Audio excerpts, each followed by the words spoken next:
Velkommen til Syværk. Jeg hedder Annemette.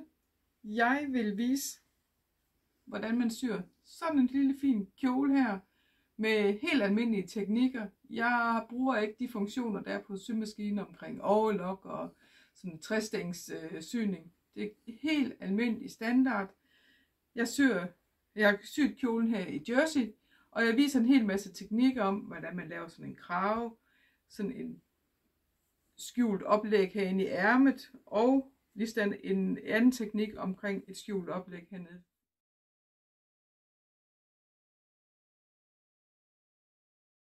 Jeg har i forstykket. Det heroppe, det er bærestykket, og det hernede, det kalder jeg kjolestykket. Kjolestykket, det skal rynkes. Det skal rynkes fra det mærke der, og helt over til det mærke der, sådan at når det her det bliver rynket sammen, så passer det herop. Så skal det nemlig syes fast. Så den her, den skal følge. Den der skal have rynket ind, så den passer der. Og den der skal have rynket ind, så den passer til den der. Og nu viser jeg lige, hvordan jeg rynker det her. Man kan gøre det på symaskinen, men det her lille bitte stykke her, det er lige så nemt bare at gøre på i hånden. Jeg har en nål her med en tråd i. Og så starter jeg ellers bare med at sådan sy op og ned, op og ned. Og det gør jeg sådan cirka 0,5 centimeter fra kanten. Jeg kan se her på mit termometer. Det er sådan cirka 0,5 centimeter. Og jeg har startet her, hvor mærket der er. Og det fortsætter jeg bare med hele vejen over til det mærke der. Og jeg skal have en god lang tråd. Så har jeg rynket hele vejen over. Og se, jeg har en god lang tråd her ved begge sider. Og jeg har rynket op og ned, op og ned, op og ned. Og der er cirka jeg har cirka 0,5 centimeter imellem de her sting her. Og nu skal jeg så lige rynke. Og det gør jeg sådan ved at trække sådan her lidt i den ene side. Det er meget nemt, når man har 2 fingre. Men man får dem lige rynket, sådan at den her pas her, den passer derover. Og den her, den kommer til at passe her. Og så sætter jeg det fast med nålen. Så har jeg da fået det til at passe. Jeg har lige fæstnet tråden her i begge ender. Bare lige ved sådan at sno det lidt rundt omkring. Og nu passer det.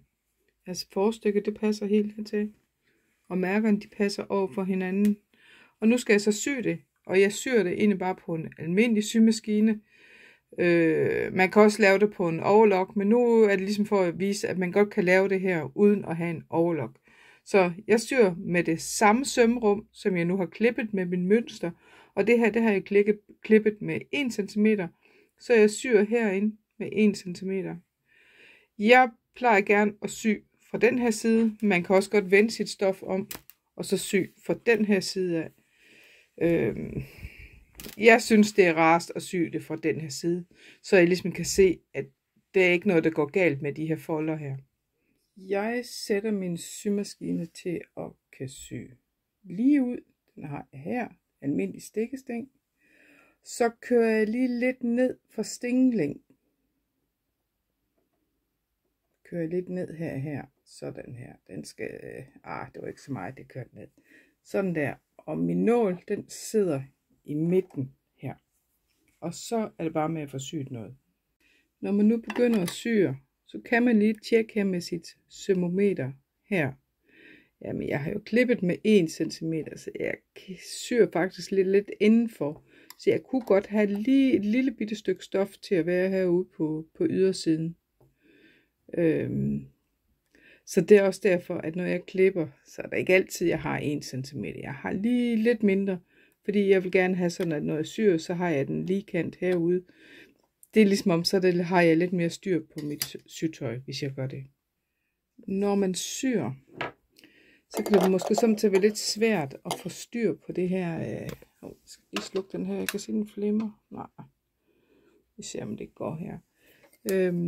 Så kan det godt samtidig være lidt svært at få styr på stoffet og skrider det. Jeg har sådan en syl her. Den kan godt sådan hjælpe lidt med at holde på stoffet, uden at skal komme til at sy i fingeren.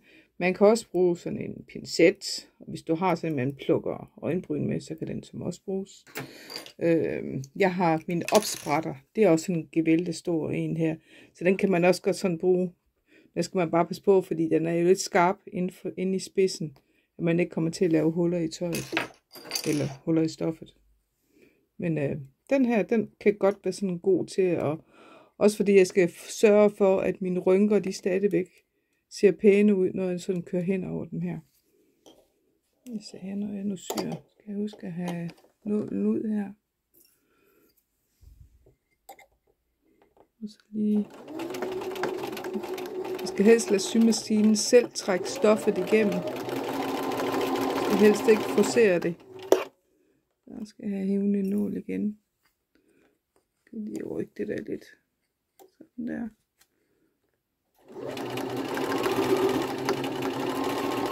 Jeg skal endelig huske at komme til at sy igennem. Pas på med, at det ikke kommer til at skride, sådan at jeg kommer til at sy udenfor her. Kom helt hen til enden. Så kan jeg lige så godt lige tage og zigzag det med det samme. Så jeg sætter det over min symaskine her over på zigzag. Og den står stadigvæk i midten, og den kører med en her, der hedder 3, og jeg kører lige den lidt op. Den må godt være lidt større, i hvert fald heroppe. Sådan der. Og så fordi jeg er lidt dovenanlagt, så jeg gider ikke at skal miste for meget tråd, så jeg hiver den bare lige lidt ud her.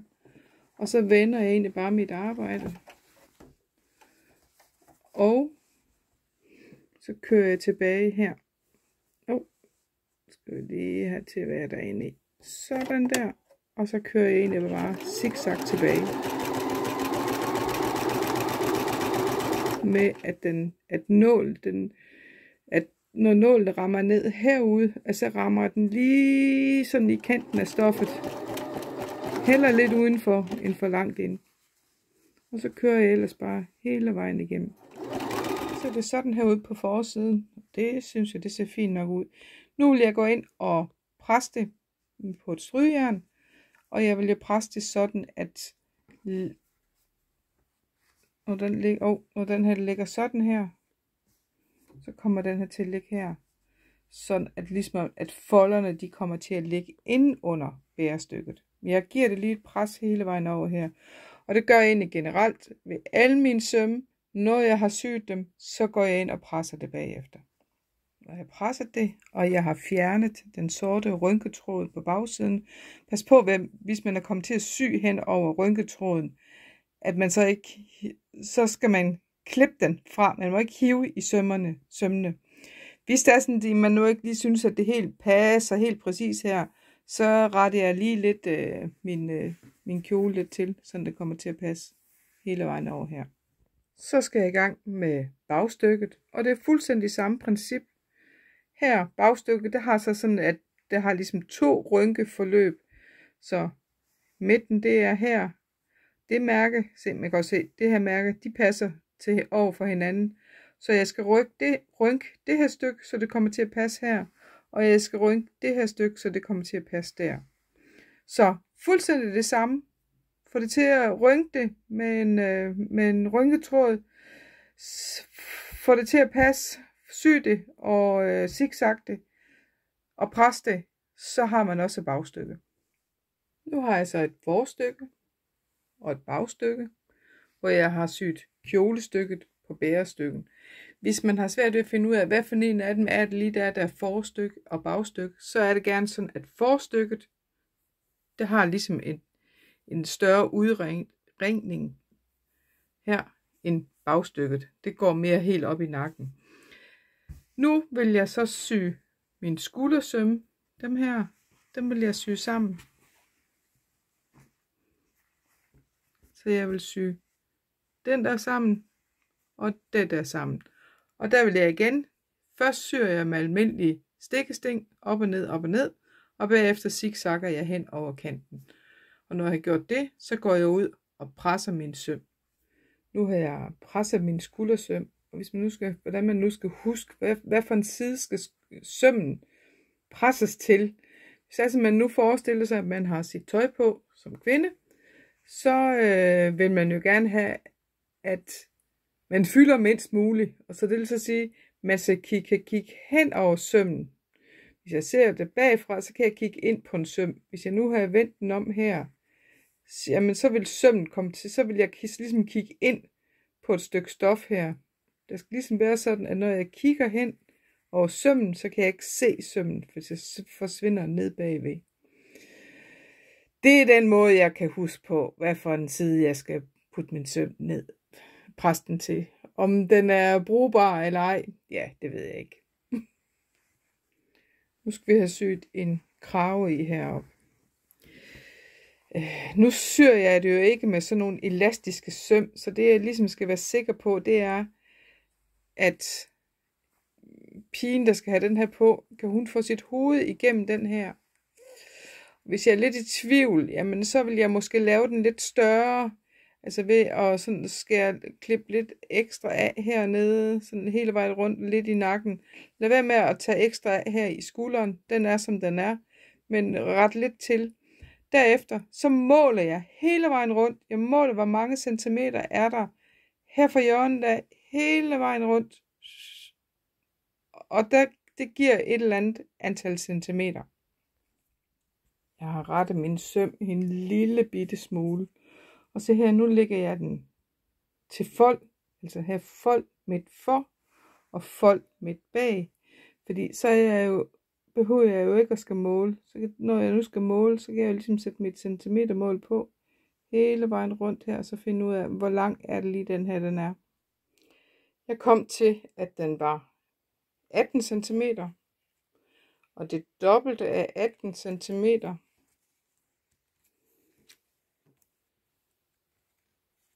Der. Det er jo så 36. Så det vil så sige, at den er 36 cm hele vejen rundt. Jeg lægger lige en ekstra centimeter til, så jeg har til, at jeg kan lave sømrum. Så nu er jeg oppe på 37 cm hele vejen rundt, fordi jeg bruger 2 gange 1,5 cm til sømrum. Den rib, jeg skal klippe, så når jeg har 37 cm, så skal jeg trække en tredjedel fra. Så er det godt ske, at man er nødt til at skal have fat i lommeregneren for at finde ud af, hvad en tredjedel af 37 det er. Så har jeg været i gang med de store lommeregner. Jeg målte den til 36 cm. Jeg lagde 1 cm til, så var jeg på 37.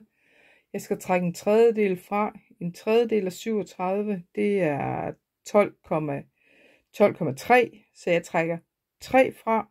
Nej, jeg trækker 12 fra. Det var det, jeg ville sige. Jeg trækker 12 fra 37. Så er jeg nede på 25. Det halve af 25, det er så 12,5. Så den her rib, som jeg skal klippe her, den skal være 12,5.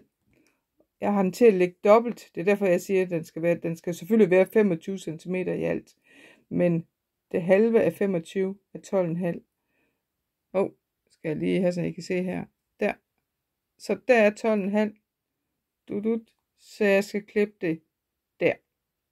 Og den er 4 cm bred. Jeg vil gerne have en lille smal ribkant rundt i halsen.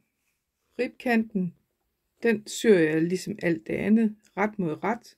Først laver jeg den med almindelig stikkesting, altså lige op og ned. Og derefter zigzagger jeg hen over kanten. Så lægger jeg min halskant her vrang mod vrang. Og så skal jeg ellers have sat den på min halsudskæring. Så det er sådan, at I allerede nu kan vurdere, den får jeg aldrig nogensinde hen over babys hals. Så må I lave den lidt større. Jeg prøver på at sætte den her på. Så kan I lige se, sømmen her sætter jeg på midt bag. Og det vil så sige, at den her skal være midt for. Men I ser lige, når jeg har sat det på blusen. Eller på kjolen. Nu har jeg fået sat kraven fast med mange nåle. Jeg har fordelt den sådan jævnt hele vejen rundt. Husk, at der hvor jeg ligesom har presset, der hvor jeg har presset sømmen på jeres kjole, jamen den side, den ligesom er presset til, sæt en nål i, sådan at den bliver på den side. Det skulle helst ikke være sådan, at når I kommer med symaskinen, at I kommer til at sy den over på den forkerte side. Jeg har gjort sådan, jeg har min friarm, den er fri, og nu sætter jeg lige op på symaskinen, og så kan I se, hvordan jeg syr det fast. Igen, jeg vil gerne have sådan, at jeg flugter den her kant, og grunden til, at jeg helst vil have det på den her side, det er fordi, når jeg nu syr, normalvis så må man aldrig trække i stoffet, og normalt når der, som man syr, må man aldrig trække i stoffet, men lige netop her, der skal jeg ligesom have det strukket ud. Kraven, den kan give sig, så jeg skal have den strukket så meget, så det her, det er pænt lige, og så syr jeg egentlig bare herhen til, og jeg starter altid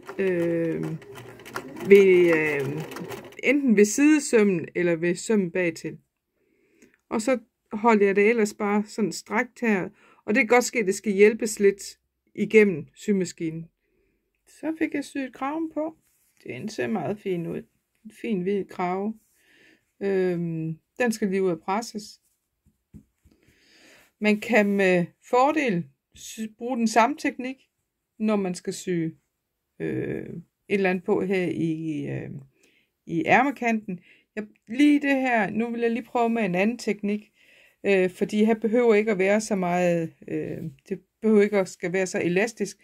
Men hvis man vil lave sådan et ærme herude i ærmeafslutningen, jamen så er det det samme. Man måler simpelthen herfra af, og så helt over til spidsen heroppe på den anden side. Der.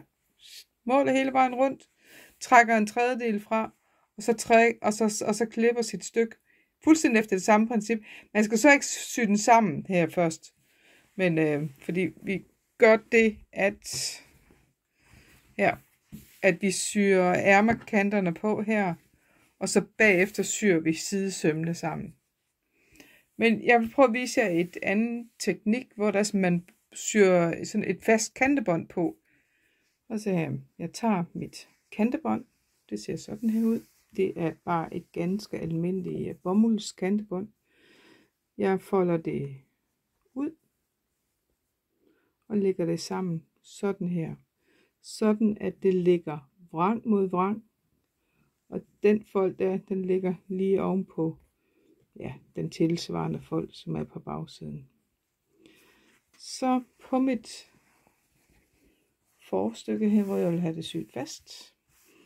Den her, det ender det med, at vi har kantebånd til at sidde på bagsiden, men man kan også godt have det sådan, at det sidder på forsiden, men nu er det her lige bagsiden. Det jeg så gør, det er, at jeg sætter kantebånd fast med nåle, og det gør jeg sådan her, ret mod, nu hedder det så ret mod ret, så jeg sætter det fast med nåle hele vejen langs kanten, og ikke noget med at strække det eller noget som helst. Det skal bare passes til, så det passer hele vejen. Og husk igen, de her læg, man har lavet her, sørg for at sætte en nål i, sådan at når man nu syr, at læggen kommer til at vende den rigtige vej. Men ellers, der er sådan nogle trick. De fleste symaskiner, hvis man kan se det her, hvis jeg lige kan finde ud af at få sat skarp her. Se, men der er sådan en rille, der indikerer her, hvor midten er. Og der hvor midten er, det er der, hvor tråden den går ned. Så det er der, man syr. Og det hvor midten den er, det er der, man skal forsøge at ramme den her fold.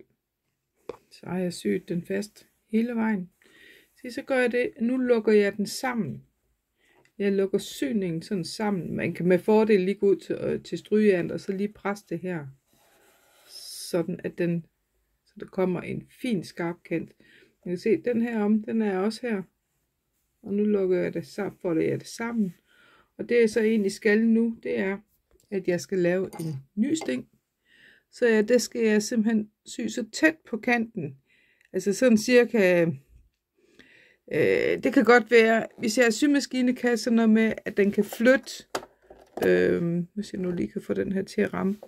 Sådan at den her, den har jeg ned i midten her. Og hvis jeg så kan flytte, hvor der min nål skal være, hvis jeg skal lige flytte den 1 mm til den anden side, kan du se hernede, når jeg nu tager nålen ned her, Skal vi lige se, hvor langt er det? Er det for langt? Nej, det er, jo, det er fint nok. Det er jeg skyde på, det er 2 mm. Så 2 mm her fra kanten, og så ind til, hvor at man laver sin syning. Så det er sådan cirka der. Så nu kommer vi til lidt det svære stykke. Jeg har jo syet dem sammen, sådan at jeg har syet her igennem alle lagene. Nu folder jeg den øverste her lidt op. Det gør jeg ham fra ret siden af. Og det der svære, det nu kommer, det er, at jeg skal simpelthen klippe med en god skarp saks. Sådan cirka, I kan se her, hvor meget der har jeg klippet, jeg vil starte med at klippe af. Sådan cirka 2 mm fra min ombuk her. Så herindefra, så tæt på jeg kan komme. Og passe endelig, når I nu skal sidde og klippe det her. Tjek hele tiden, at I ikke kommer til at klippe herover. Altså, man skal simpelthen sådan passe på, når man klipper her. Men vi skal have klippet alt det der overskydende af. Den der. Alt det der, det skal klippes af. Og det skal jeg gøre på begge sider. Ja, på den her side af ærmet, og så på den anden ærme, som jeg også har syet. Jeg har nu klippet det overskydende af hele vejen rundt på begge ærmer. Det jeg så skal nu, det er, at jeg skal folde det her. Og nu har jeg jo sådan en god søm. Så når jeg nu folder det her, sådan her, så får jeg herom på min forside, så vil jeg jo ikke kan se. Det skal helst ikke være sådan, at jeg kan se den hvide kant. Så jeg sætter det på her med nåle, sådan hele vejen rundt her. Der. Sådan hele vejen rundt. Og så skal det stikkes på, og det gør jeg herinde. Så jeg syr herinde på vrangsiden her. Men nu starter jeg lige med at sætte alle nålene på. Der er nu sat nåle i. De passer sådan i kørselsretning, når jeg nu skal til at sy det her. At når jeg syr her, at jeg sådan kan tage nålene ud efterhånden, som jeg kommer frem på mit arbejde. Så syr jeg igen, som I kan se her. Der. Jeg har sådan cirka 1 mm. Det er til at se, ja. Her fra min kant, og så ind til hvor nålen den rammer. Så sådan her.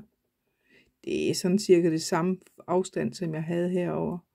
Og igen, husk endelig at lade symaskinen gøre arbejde. Ikke noget med at trække det eller presse det igennem. Den skal bare sådan selv tage imod. Det kan selvfølgelig lige være, at der er lige lidt, når man skal hen og sådan flere lag her. Men forsøg så vidt muligt at lade symaskinen selv trække det igennem. Så er den klart, og jeg har sømmet det fast hele vejen rundt. Det jeg godt kan lide ved den her søm, det er, at jeg har ikke nogen trævlekant. Jeg har ikke nogen synlig kant. Det kan godt være sådan her i et ærmegab, at det kan man godt komme til at kigge ind. Altså, det er ikke sådan, jeg har ikke sådan en kant ligesom den her. Så derfor så ligner det måske mere sådan et færdigt produkt, et købeprodukt. Hvis der er sådan, at det ligesom kan skjule min kant. Plus, den er slidstærk. Det går ikke op det her. Nu skal den bare lige presses, og så derefter, så skal jeg have syet sidesømmen her. Kjolen er nu lagt sammen ret mod ret, og jeg har sat nåle i.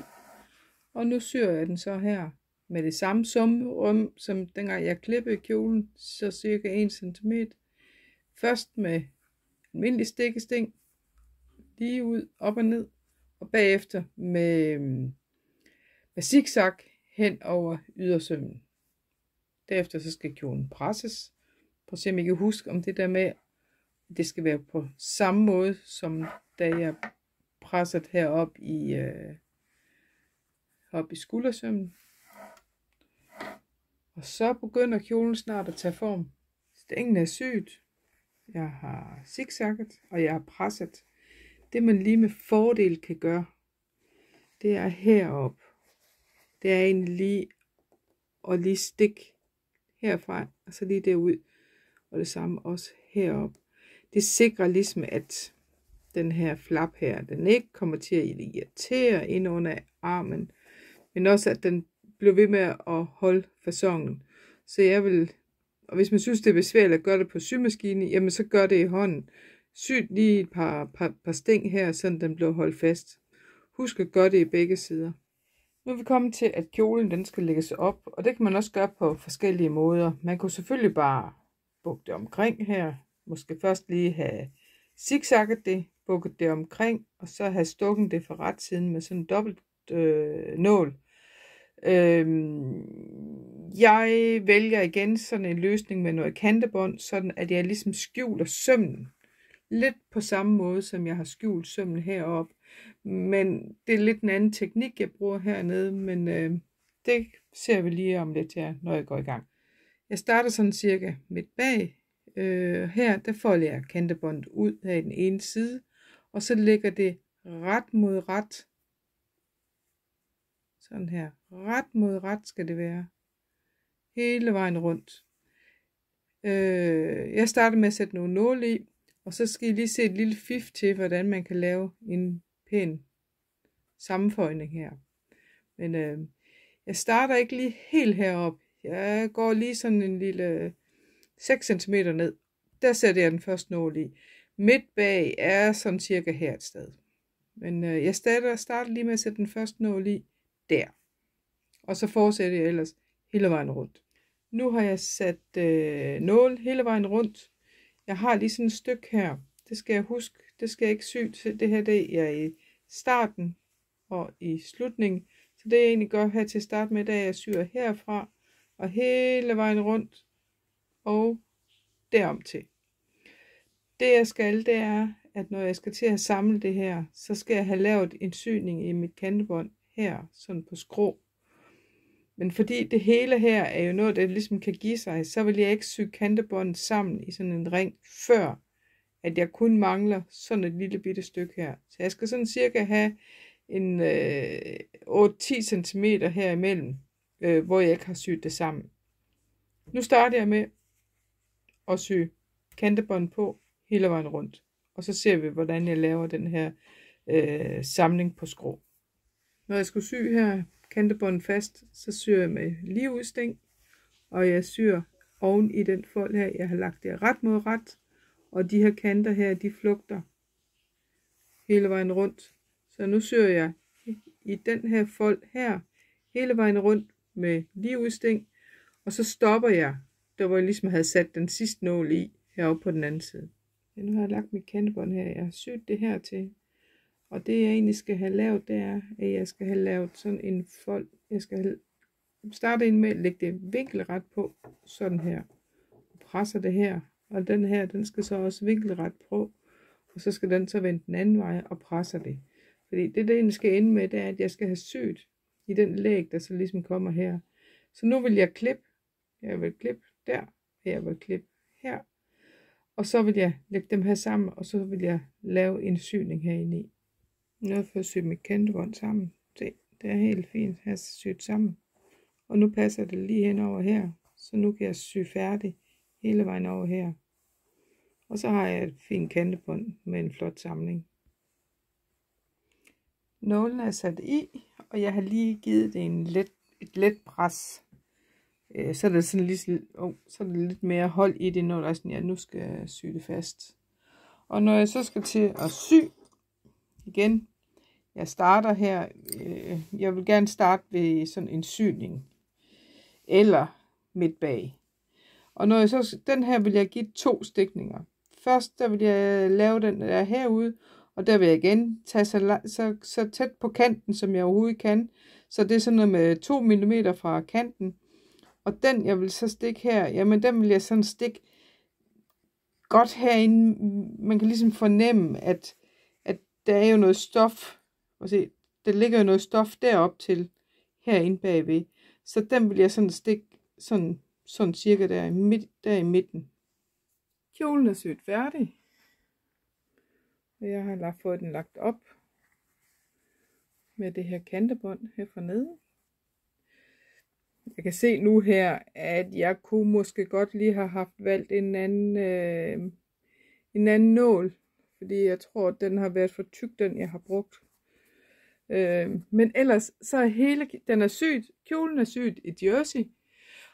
Og hele kjolen er syet uden brug af nogen som helst funktioner med overlok. Der er mange symaskiner, de kan ligesom lave sådan en elastisk søm. Dem har jeg ikke brugt. Jeg har i stedet for brugt at sy med nogle små sting i stedet for. Fordi det føler jeg, så kan det godt være lidt mere elastisk. Men ellers nu må vi se, om pigen kan bruge kjolen. Håber, at jeg kan give et billede af, hvor hun har den på. Og at den er bare perfekt.